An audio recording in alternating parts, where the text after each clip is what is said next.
And just like that, we're back. It's the midweek show, Views from Section 400.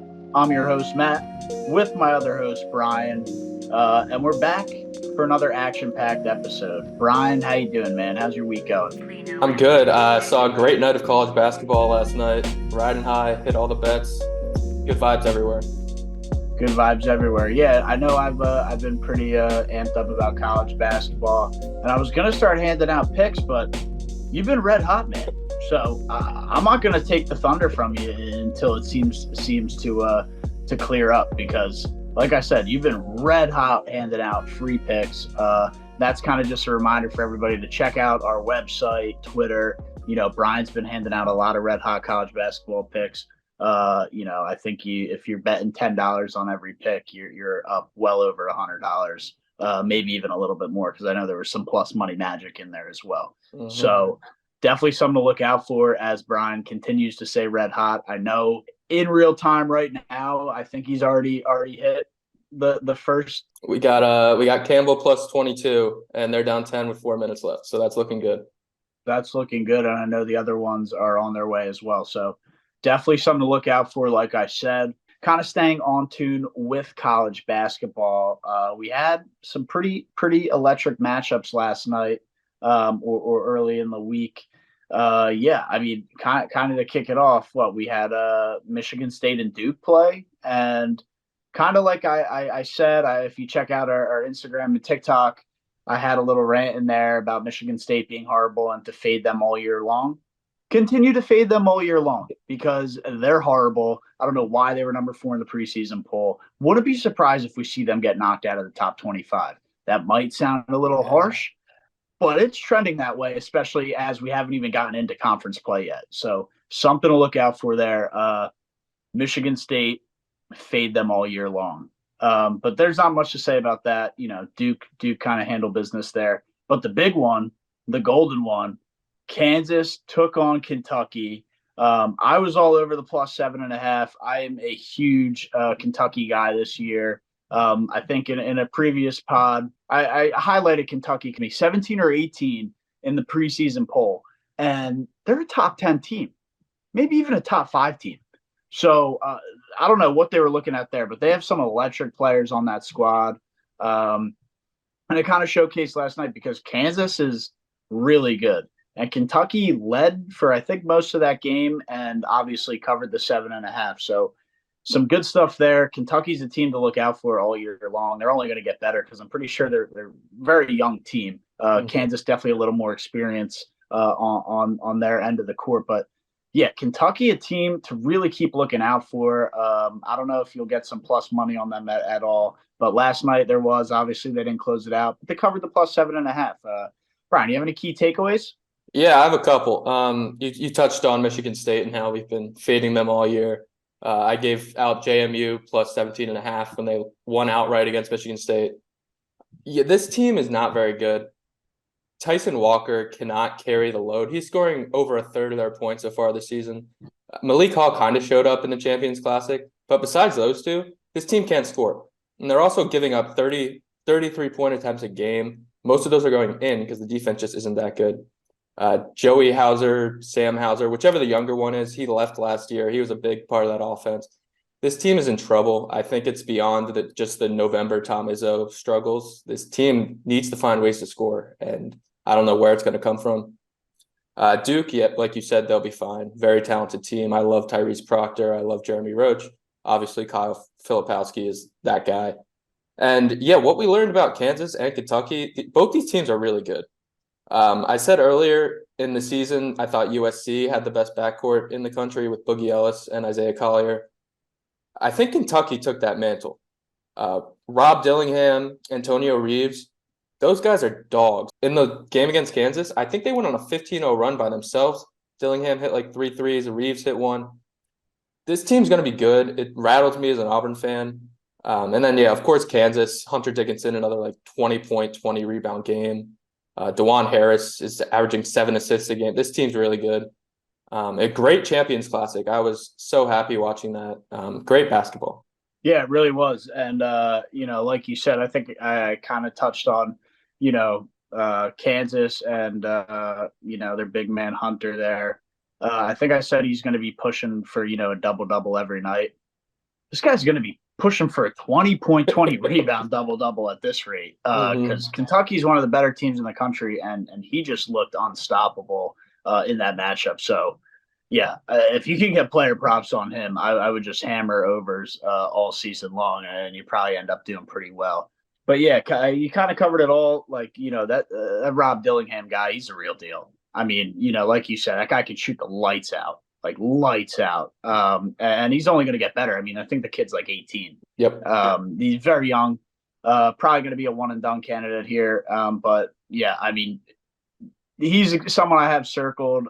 Even saw a couple of his highlight tapes in high school and stuff like that. But I really just wanted to touch on him because he is the real deal, and the way he shoots the ball is just lights out. Like you said, he can rip off 3, 4, 5 3-pointers in a row, and just kind of take over games by himself, which is always pretty electric to see. So definitely got my eyes on him and the Kentucky team, because it's a team that very well could finish in the top 5 of the rankings at the end of the year, and very well could push for a number 1 seed in the tournament come March. So something to look out for there. Yeah, kind of moving on. Like you said, Duke will be fine. They got guys who can score and they can lock in on defense. And it's tough to play Cameron indoor, right? Like there's teams are gonna have to go there and find ways to win, which is not easy to do. So they'll have that home court rocking and rolling, as will a lot of teams in college, but especially at Cameron indoor, very good home court advantage for them. But I just want to touch on Villanova a little bit here. They lost to Penn, and it was an ugly loss. It was down at the Palestra. My father's Villanova alum, and I think I went in there, and he was like, I was like, the Big Five doesn't matter anymore. The Palestra doesn't matter. I don't care about the Palestra. Villanova runs the Big Five. It's, I don't even know why they play at the Palestra. I get it. Philadelphia tradition. A lot of the old heads will come at me on that. It's definitely something that holds strong in the city of Philadelphia. And it kind of backfired on my face because they lost to Penn, which, by the way, this would never happen under Jay Wright. Ever, ever, ever. A team like that, more talented, should be more disciplined. And it didn't show on the court. And I think, they got to move on from Kyle Neptune. He's not the guy to get it done. He never really was the guy to get it done. He lost them a couple games last year solely on coaching. Probably going to see it again this year. I just hope someone at Nova, whoever makes the decisions over there, get this guy the hell out of town. Send him back to wherever he came from. I think he's from Fordham. Have him go back there, dude. Like you're just not ready for this kind of moment. They got to kind of reevaluate and get a new guy in there. I'm all for giving coaches a shot. He had his shot. He's not the guy. Move on. That's all I'm gonna say there. Yeah, I guess send Neptune back to Bikini Bottom. I will say the loss is bad. The loss is bad. It's the second time since 2003 Villanova has lost to Penn. But Penn's good. I'm kind of sad for Penn because I think Princeton's the best team in the Ivy League, and the Ivy League's not getting 2 bids in March. This kid Trey Perkins, though, on Penn, dropped 22 on Villanova. He dropped 24 on Bucknell with like 16 rebounds earlier this year. Watch out for him. He's going to be a very good player. Penn's going to be fun to watch all year. So as bad as a loss as you probably think it is, I don't think it's the end of the world. Although I do agree Neptune does not look like the guy to lead Villanova back to being a blue blood. And just one more thing before we move on from college basketball. So last night we talked about Hunter Dickinson 20 and 20. He got a rebound over a 6'4" freshman kid at Kentucky, and he did the too small to him. This Hunter Dickinson's 22 years old. This man's a grown man. He's got like 4 inches on this kid, 4 years on this kid, and he hit him with a too small. Yeah, you kind of got to read the room there, man. Wrong guy to do the celebration on. I get, when you're in the moment, stuff like that happens, but probably not a great look for him. I mean, look, he lit the world on fire, 20 plus points, 20 plus rebounds, whatever. So no one's going to really talk about that, but yeah, read the room, man. Go do that on Joel Embiid in the NBA. But I I think that was a little bit of a weird move, but hey, they won the game, so and it was on kind of on his back as like I said, he filled the stat sheet up, very well there. So hey, if you're winning games and you're contributing a lot, I guess you can do whatever you want within reason. So, like I said, I don't want to jump on college basketball too much because then I'm already starting to get a little irritated with that Nova loss. So let's kind of move on before it turns into a whole rant. But yeah, rolling into college football here, we had somewhat of a decent weekend, I guess. I mean, some of the games were okay. Yeah, our Washington future was in trouble there. I think one of the wide receivers pulled a Deshaun Jackson, dropping the ball on the 1 yard line before getting in the end zone. That wasn't a great look, and seemed to struggle there at times with moving the ball, or the defense looked a little shaky. I don't want to take anything away from Utah. I mean, I know they're a decent team, but that's a team Washington probably should have handled a little better than that. So the future that we handed out was in a little bit of trouble, but it's back on. We're locked back in, still undefeated. Penix is still the Heisman front runner. Everything's looking good. But they do roll into this weekend, traveling to Oregon State as road underdogs. They're plus money on the road.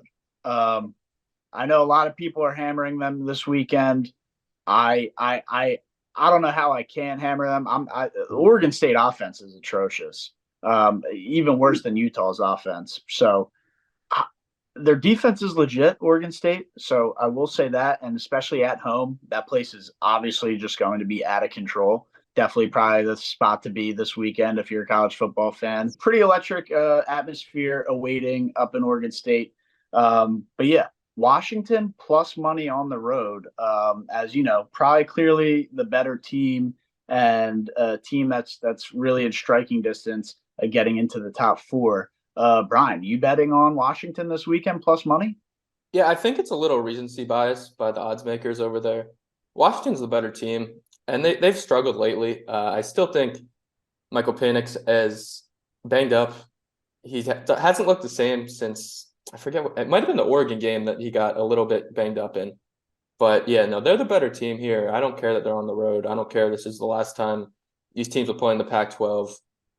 It doesn't matter. Washington's going to win the game. They're going to win the college football playoff. I'm not worried.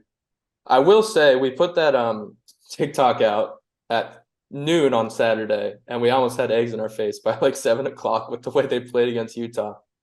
But no, I still have faith in the Huskies. I'm a big Huskies guy. That's our team, and I'm gonna ride with our team till they lose. So let's go. Yeah, Huskies. I'm the same way. I will be hammering them. You going out Saturday night, getting blasted up with your friends, doing whatever you're doing. Hammer the Huskies. They will pay for your bar tab. Plus money, plus money. Pay for the drinks. Get everything paid for the weekend. Your guy Mike Penix is going to get it done. So that's what I have for there. But I do want to kind of jump into the top four here, because I think we have just kind of open this up for discussion here, because I think we have something that interesting could happen, right? So, let's say Michigan could potentially like beat Ohio State, and then Michigan could lose in the championship game or something like that. And then what if Alabama beats Georgia in the SEC championship game?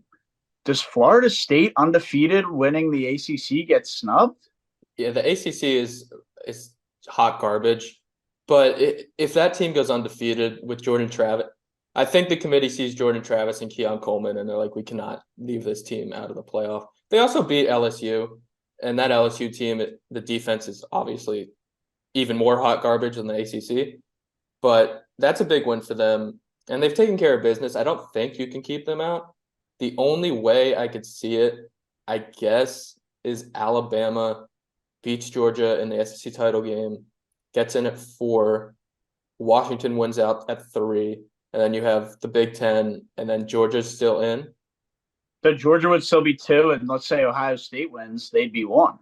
And then you still have Texas there too, if they win the Big 12. So Dude, I think we're looking at a potential Florida State getting snubbed. I know you said the committee can't leave him out, but like, what do you do there? Yeah.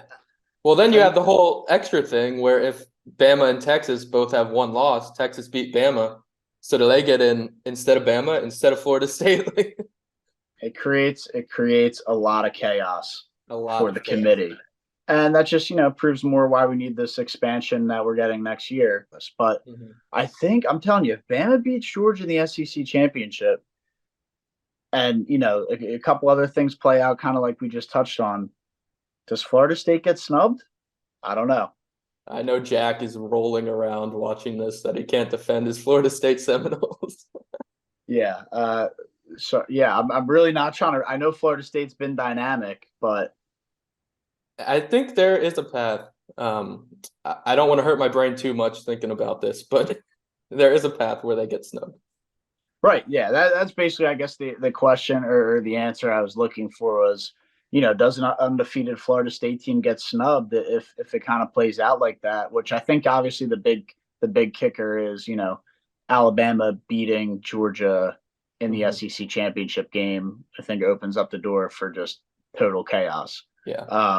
So that's just like an absolute crazy storyline to think of because you know I, I don't know how you can leave Florida State out, but the committee's going to look at it and say, well, these teams are probably better just because of who Florida State's hit. I don't know. I don't want to get into it too much, but I think that's a tremendous discussion. And if Alabama knocks off Georgia in that SEC title game, chaos is Chaos. all I got. Chaos with Alabama there. I mean, they're trending in the right direction.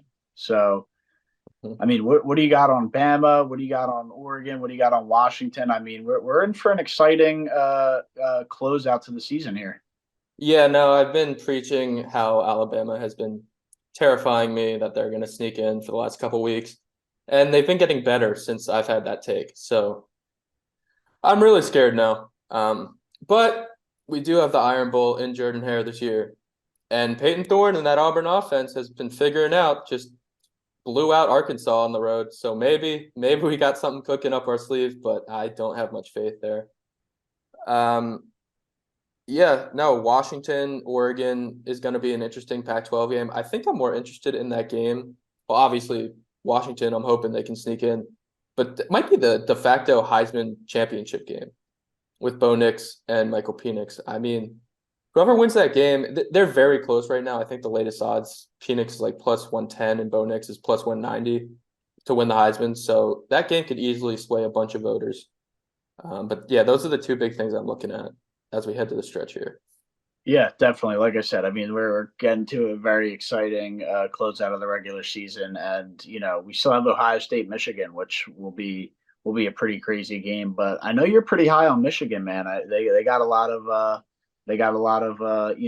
off the field issues going on. They look pretty legit. Yeah, they just won a game without throwing the ball in the whole second half. I mean, it's really hard to do in the year 2023. I mean, Penn State's offense was pretty tragic in that one, but JJ McCarthy threw the ball 8 times, and they put up 24 points, won that game handedly. So that defense is legit. That running game is legit, and we know JJ McCarthy can throw the ball when he has to. This Right. team's really good, and I think they're more talented than Ohio State in a one game, basically championship. The Big Ten East or Big Ten West, whatever side of the Big Ten they're not in, is horrendous. So that's the Big Ten championship. Anything could happen, but I'm leaning Michigan. Yeah, and that's at the Big House, right? They're at Michigan for that one. Yep. Yeah, I believe so. So definitely a little slight edge there. And I know Ohio State's electric, but they're probably a beatable team. As we see, I mean, they barely scaped by Notre Dame. Pretty much handled Penn State when they played them at home. But yeah, I mean, Ohio State on the road at Michigan, and we're kind of seeing Michigan, playing pissed off. I mean, they Oh got a yeah. pissed off locker room, pissed off coaches, and a pissed off fan base, and they're fired up, Their coach is crying after games like Jim Harbaugh died. crying. hysterically crying on live interviews. I mean, that's a team you probably don't want to play right now. No. And Ohio State's going to have to walk into that atmosphere and try and win a football game, and it's going to be damn hard thing to do. Mm-hmm. So, I mean, that's a big one circled for next weekend. But we got to get through this weekend first. So, yeah, I mean, are there any other games on the slate this weekend you're kind of looking out for? I know Washington's the big one, but what else you got? Yeah, Georgia travels to Tennessee, take on Tennessee Volunteers in Knoxville. Tennessee, a decent team, obviously lost Hendon Hooker and Jalen Hyatt and a lot of their weapons from last year. But they're ranked. They're a good team. The fans are going to be fired up for this one. So, I mean, maybe something there. But Brock Bowers is somehow back from injury. I don't know. He's on the Aaron Rodgers treatment, whatever that was. But yeah, so Georgia looks fully healthy, fully ready to go. I don't see them losing this game, but who knows? Well, rushing Brock back from injury, and maybe he is fine. He's either healed quicker or they overassess the injury or whatever the case may be. But maybe that shows that the coaching staff is a little worried about this game. That they're a little. I don't want to say worried, I guess, but like going up to Tennessee, like you said, that atmosphere will be rocking. Tennessee's going to want to win that game. Maybe the coaching staff's like, guys, we got to have our guy back. So do they rush him back too early and he re-injures it or re-aggravates it? I don't know, but something to look out for there. The coaching staff clearly wants him back out on the field in a tough, on the road SEC game. And like you said, Tennessee's not a horrible team. I mean, they are ranked and that atmosphere will be rocking. So Georgia's like, we need our guy back. So interesting stuff to look out for there. And just as the whole weekend plays out, we'll kind of see where things stand next week, rolling into the big Ohio State Michigan game. But we'll let this weekend play out. Hopefully the Huskies can pull it out and keep our future alive. And we'll kind of roll from there. But kind of switching gears here. I know we just covered a lot on the collegiate side of things, but let's roll into pro basketball here, man. The NBA, we're I don't want to say we're in full swing, but they kind of accelerated the season by having this in-season tournament and creating, a little bit more chaos, and the scheduling's all crazy, which is, Adam Silver figured out, man. But yeah, dude, I mean, with the in-season tournament, I'm not saying I love it. I'm not saying I hate it. I guess the courts are cool, a little bit of an eyesore. But yeah, I mean, dude, some of these games though, that you tune into the fourth quarter, I mean, it's definitely a playoff atmosphere. I mean, guys are going full tilt. I just know, even just from watching the Sixers last night, that was playoff basketball. I mean, they were going full force. The Wells Fargo Center was packed. Granted the Sixers lost, but those teams were going all out trying to win. Yeah, no, LeBron James came out with a quote yesterday. Yeah, yesterday. Well, Tuesday, you're watching it on Thursday, about, just his surprise at how much his players are caring about this tournament. And yeah, it is great to watch. We're getting some playoff level intensity early on in the season. The courts, I won't say they've grown on me, but I've at least been able to get over the fact that they just look like straight out of the Looney Tunes Space Jam type courts. But yeah, no, it's a lot of fun. I released an article. You're watching this on Thursday, so it would have been Wednesday. Just kind of going over the standings of everything. So if you want to get caught up, if you haven't watched much NBA, I know we've talked a lot of college basketball, so maybe you're locked in on that. Go ahead, check that out. We put in our predictions, all the standings, everything there.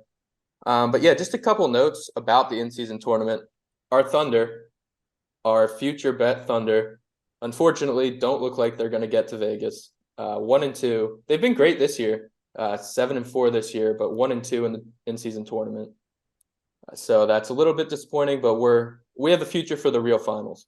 So I'm not too worried yet. We had a quote before this tournament started saying the Miami Heat would try their hardest. Udonis Haslem would be there with all the high fives. Jimmy Butler's going to want to win something.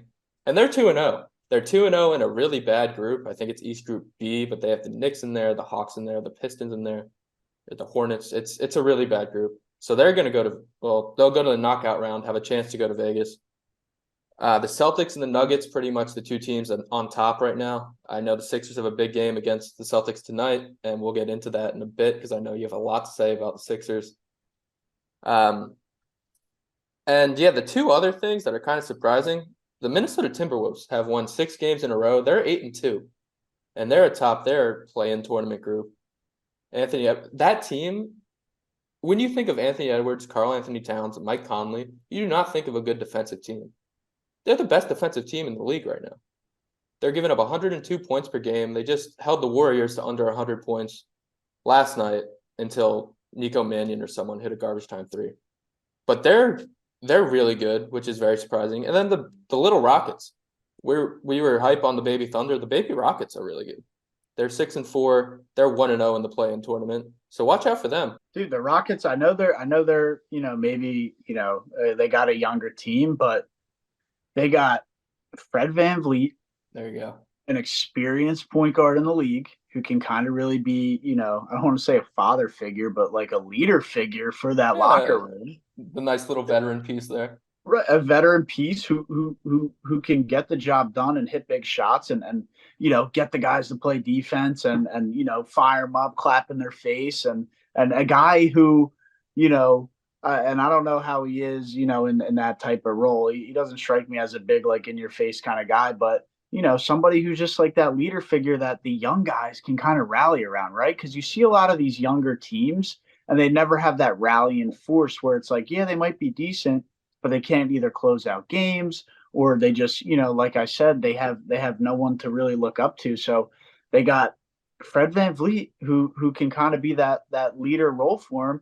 And then they also got Dylan Brooks, who everyone has their opinions on him, but he's a guy who can pop off and rip 3-4 threes in a row and drop 24 points or 25 points. He won't do it consistently, but he's somebody who can pop off and do it, and he'll come out and give you that stingy defense. So kind of two leader roles there who these young guys can look up for and rally around and play good basketball. So I like that a lot. I think there's something to look out for there. And we also have a little bit of breaking news here. Well, first of all, the Campbell Fighting Camels covered. They lost by 16. Second of all, Draymond Green suspended 5 games for his headlock of that was crazy. Rudy Gobert in a 0-0 game last night. Dude, like, did the game even tip off? What the hell happened? Got kicked out a minute and a half into the game.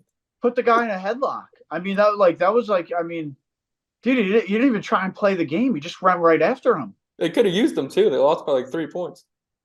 Yeah, I saw some funny stuff. It was like, Draymond doesn't like when Steph doesn't play, so he just found a way to get out of there early. Yeah, with the new rules, he can't just sit out. He's got to do something. A good point. Yeah, man. The new rules, the Warriors would have to give a viable excuse on why he's sitting out. So he took that out of everybody's hands and he really took initiative. F this, I'll do it myself. What's the one meme where it's like, fine, I'll do it myself. The Thanos grabbing the Infinity one. That's literally just to take that meme and put Draymond Green's head on it, because that's what he said. He said, I'll do it myself. So yeah, I mean, he just kind of totally took himself out of the game, which either way, if you're a fan, no Steph, no Draymond, potentially no Clay. I mean, you just went to that game and now you're watching like a G League Warriors team. Yeah, Nico Mannion took the last shot to try to tie the game. And that tells you everything you need to know. We're not in mid-July in the, NBA Summer League. This is regular season basketball, and that was ridiculous. Did you have anything else here before I kind of jump in on the Sixers? Yeah, before we get into the Sixers, I have 2 Sixers pertaining stories. First one, Clippers have lost their last 6 games. James Harden's been there for 4 of them. So they're in shambles, not going to make the knockout round of the in-conference or in-season tournament. They're 3-7. They're kind of rattled for a playoff spot right now at the bottom of the West. And then they have no bench depth either because they traded all of the Sixers. They got PJ Tucker. I mean, they have nothing. So And then my final one, the Sixers opponent last night, the Indiana Pacers. The Indiana Pacers, I'm kind of regretting not making them our future team because Tyrese Halliburton might be the best player in the league right now. He's averaging 24.7 points, 12 and a half assists. Pacers are 7-4. He just dropped 33 and 15 on the Sixers after dropping 24 and 17 the night before. This guy's really good. He kind of showed it this summer in the USA basketball FIBA World Cup. That's why I drafted him first round in our fantasy basketball draft. This guy's really good. He's got my vote for MVP at least right now. But yeah, he just dismantled the Sixers, and I'll just hand it off to you. What you saw from that game, what you see from the Sixers. yeah, I mean, like you said, Tyrese has been, Tyrese Halliburton's been electric. I had him in fantasy last year. He was really good. I know you got him this year in fantasy. I already tried to trade you for him. He is an untouchable on the fantasy squad for good reason. He's been absolutely electric. But yeah, rolling into the Sixers. I mean, 8-1 before last night. Obviously, they dropped the game to the Pacers, so 8-2. Nothing to get all crazy about. I know they're only 1-1 in the in-season tournament, which who really cares? I know I said it's a kind of electric playoff atmosphere, but yeah, I mean, nothing to get crazy about. I think it's weird that we played the Celtics at home last week, and now we play them again this week at home. Adam Silver, what's going on with the scheduling here, man? Figure it I, out, I Adam. I can't seem to figure it out. But yeah, I mean, I don't have an issue with the Sixers yet. But here is where I don't even know if it's an issue, but it's like we get rid of James Harden. We think we're in the clear with drama, headlines, all the nonsense.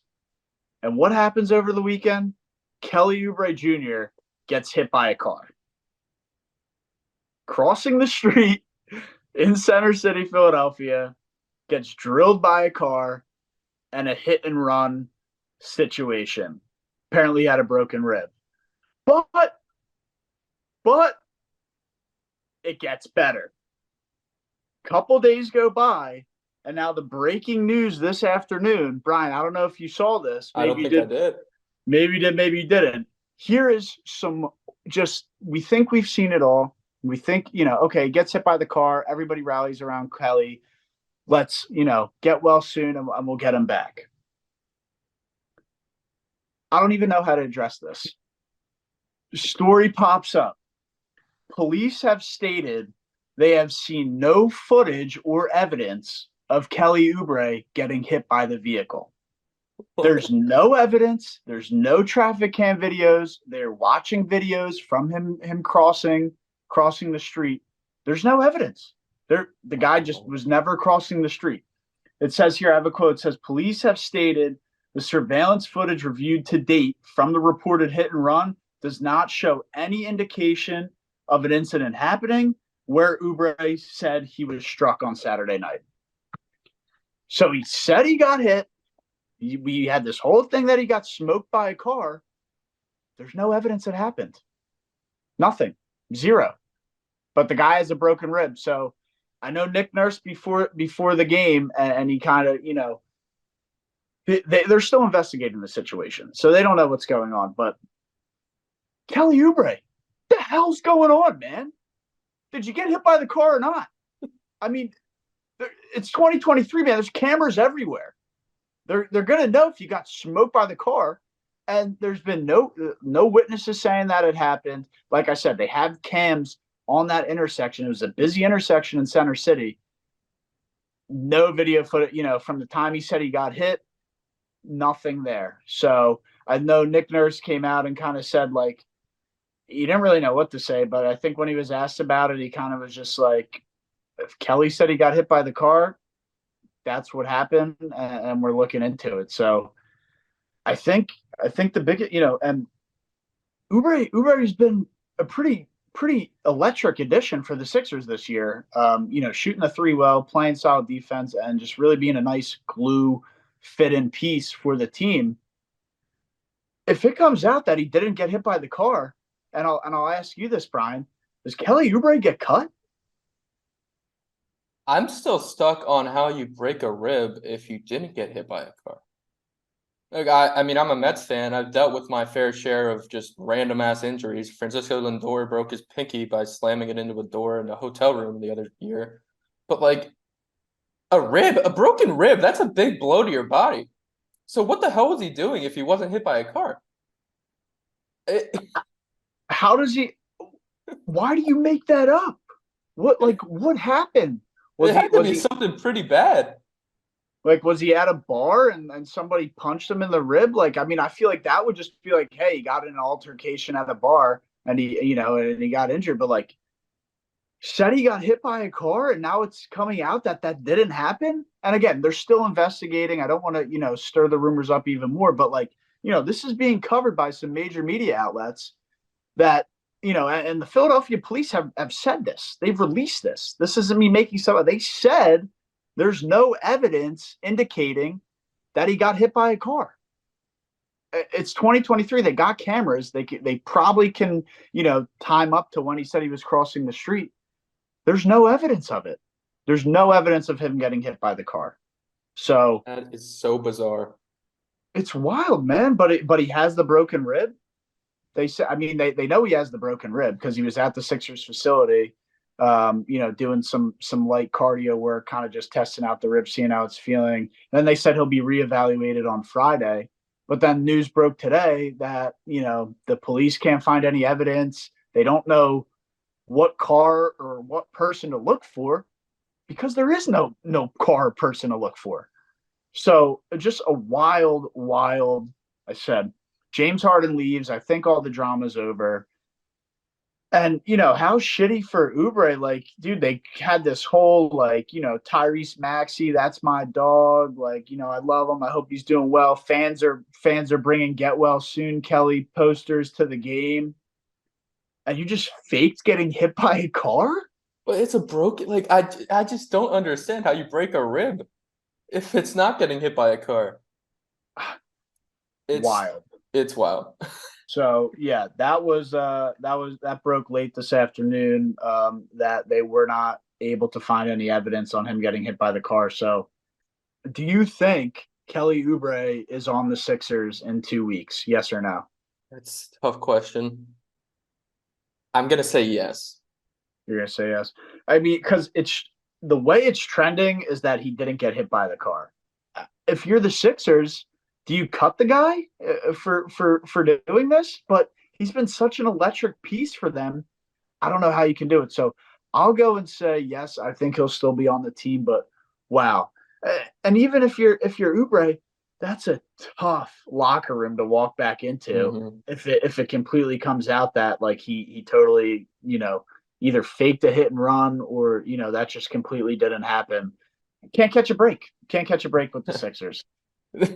This is kind of like your Eagles rant after they didn't trade for a running back and they had one loss in the season. The Sixers are 8-2.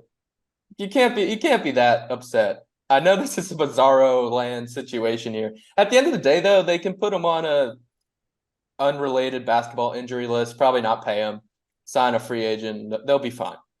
I think they will be fine. I just think it's more that, and I'm not going there with the whole, the Eagles thing was crazy, and I still do think that could cost them down the road. Instead of my piece on that, I'm not getting into that. But yeah, Kelly Oubre, man, the hell's going on? The hell's going on? Figure it out. Did you get hit by the car or not? Yeah. So that kind of covers the NBA. Wild headlines out of the city of Philadelphia. Wild headlines. Just for whatever reason, they feel the need to just continue causing scenes. Mm-hmm. And yeah, I mean, I know we drop our NFL pod on Sundays, but any takeaways from last weekend? I know we had a pretty crazy slate. Yeah, I'll keep it short. Just because the NFL pod is an hour-long podcast. We go over every game, give our analysis, our best bets. Tune in if you're not tuning in every week. We're hot on the bets. We're giving you good reads on the games. Like it's worth it. I promise you, we're more entertaining than whatever ESPN's throwing on your TV. The Cleveland Browns looked very good. Obviously, that big comeback win against the Ravens. Unfortunately for them, Deshaun Watson out for the year. So that AFC North, that was already a mess of just good teams up for grabs now. We got a big game tomorrow of a roundtable coming out the day you're watching this, with the Bengals and the Ravens. So we'll see how that goes. But other two takeaways, yeah, Josh Dobbs and CJ Stroud are carrying this league. The NFL priorities have been bad this year. Those two guys have been electric, a lot of fun to watch, and really the reason I'm watching on Sunday. Houston Texans plus 6,000 to win the Super Bowl. I don't know what CJ Stroud's MVP odds. He might even be plus 6,000 for the MVP odds. He's but probably dropping. he's stats flying up the boards. He has ridiculous stats. He's thrown for a lot of yards. He's thrown for a lot of touchdowns, and I think he's keeping the interception numbers down, which is something that is always taken into consideration. But yeah, I mean, CJ Stroud keeps looking electric. Josh Dobbs kind of found a new home in Minnesota and really just rolling with it. I started him in fantasy last week. Electric, won my game on his back, so that's always good to see. Probably not going to start him over Patrick Mahomes, but we'll see what happens. Nah, that's craziness. I can't do that. But yeah, I mean, Dobbs looks good, like you said. Stroud looks good. The Eagles and the Chiefs are on a bye, but coming up, and I won't get into it too much, is we got Birds Chiefs this Monday night, Super Bowl rematch in Kansas City. That should just be, probably the game of the weekend, right? Yeah, I can't wait for that one. I can't wait for the anti-Birds parlay on that one. You did mention your fantasy quarterbacks. This is just kind of a wild stat. So Patrick Mahomes and Josh Dobbs have the two highest scramble yards after expected this year. Patrick Mahomes is at 52. Can you tell me how many Josh Dobbs has? 56. 134. Holy shit.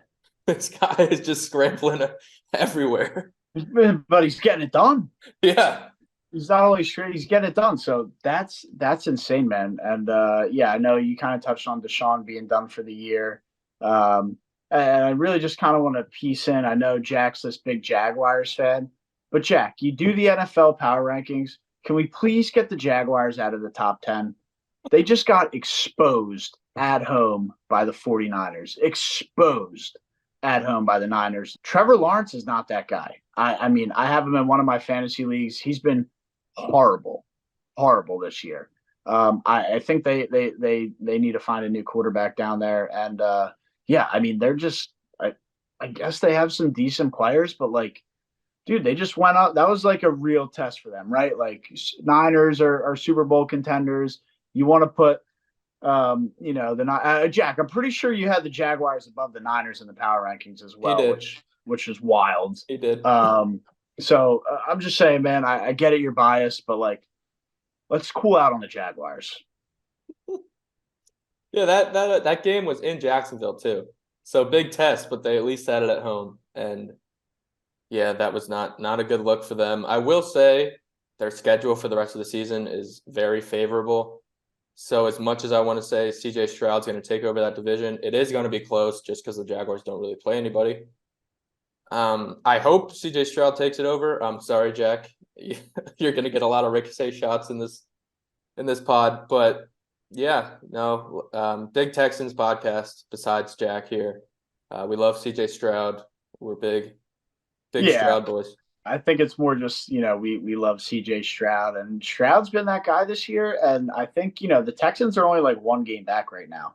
Mm-hmm. And the Texans went into Cincinnati and won a football game. And, the Jaguars had a big test this past weekend to say like, hey, look, yeah, sure, we have a decent record. We have a solid squad. But if they went out and won that game, then sure, I'll say, all right, they solidified themselves as kind of, contender-ish or a team that can make noise in the playoffs. I mean, it wasn't even close. Nope. Like, it wasn't even close. I think Lawrence had like 2 fantasy points. They were just bad. And I get it. The Niners were coming off, I think, a string of losses. But, I mean, that wasn't even close. Yeah, quick shout out to John Lynch and Chase Young. That move looks like a good one.